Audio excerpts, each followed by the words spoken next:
So the original Toyota Way had what I called a 4P model, which was four things starting with P, four words starting with P. And there, it was a pyramid, and now I've made these interlocking circles. And the four Ps are still the same. So what a company needs to do is to commit to a philosophy. And I call the philosophy long-term systems thinking. That is, you think about your organization not as a set of individual pieces. There's this machine, there's that machine, there's assembly, there's welding, there's human resource, there's engineering, and each department does their own thing and has their own responsibility. But you think about your organization as an integrated whole, and there are different roles and responsibilities, but there's also a common purpose for everybody. Everybody's working together toward a common purpose, which in Toyota's case is to add value to customers and society through leadership in mobility. And they understand that the world is a complex system, and they're interrelated with suppliers and with the communities they do work in, and with their customers, and with the government and their regulations and new technology that's being developed in startup companies. And so they have to work effectively with the environment and contribute to the environment. And then inside the company, everybody needs to pull together as a team toward a common goal. The long-term part is that to build a system takes time. It's much more easy to fix one piece of the system. It's relatively easy to go into the engineering, send the engineers, it's relatively easy to send the engineers to the assembly department and say, I want more productivity, time people doing their jobs, figure out how to increase their value-added work and eliminate people and pull them off the line. And as long as you're focused on that one thing, then you can, if you work hard and you have well-trained, say, industrial engineers, they can do that. Now, in the process, they're having effects on other things, like morale is going down, and the supervisors don't take responsibility, so they're not learning anything, and they're happy to just stand back and let the engineers do their work. And they also may be creating unsafe conditions because they're not focused on safety at that time. They may be they may be making changes that cause people to work faster and more efficiently, but they're creating quality problems. But that's a different department's responsibility. So systems thinking and long-term go hand in hand. This is a commitment by the senior management. They have to believe that a vision of what an excellent organization looks like is what they're striving for. It's hard to prove to somebody who doesn't believe that that's what they should be working toward. Like I said, it's almost a belief, like a religious belief, like this is what's going to make us great. We have to work toward this. In order to achieve the vision of adding value to your customers and society without late shipments, on time, getting people what they want when they want it, with high quality, safely, you have to have excellent processes. And to Toyota, processes are not things to implement, but rather things to strive for. I want 100% on-time delivery. I can't implement on-time delivery, but I can set that as a challenge. And then I can ask each part of the organization to come up with ways that they can support that goal, that they can work toward 100% on-time delivery. So the process becomes something to work in the direction of, to strive for, rather than something to implement. And the way you achieve excellent processes and 100% customer satisfaction is by investing in people, again, the Toyota Way House, developing their skills for continuous improvement, treating them with respect.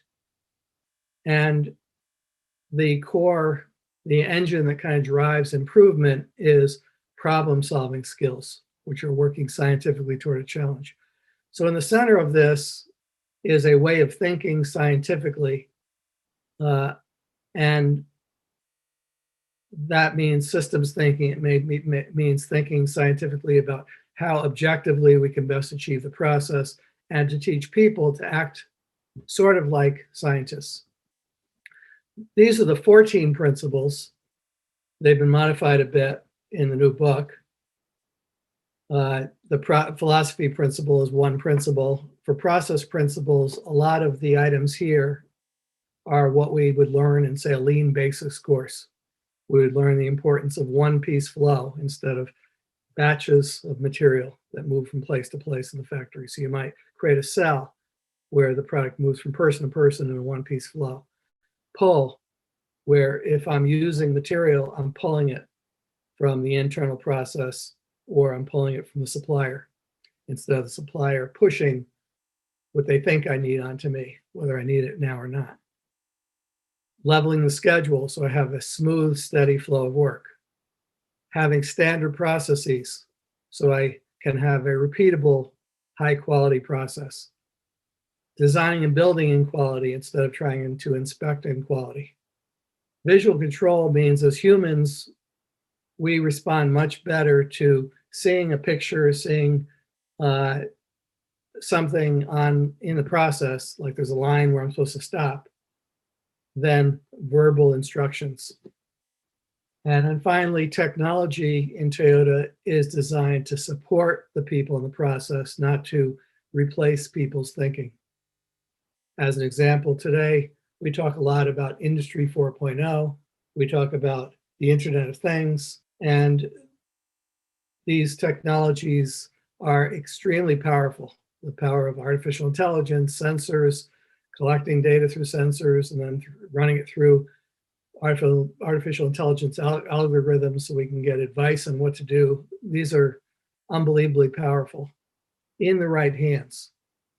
And the right hands are people who are thinking scientifically, who now have better information, but they still have to process the information, decide where to focus their improvement activities based on the information, and then begin to innovate, begin to experiment.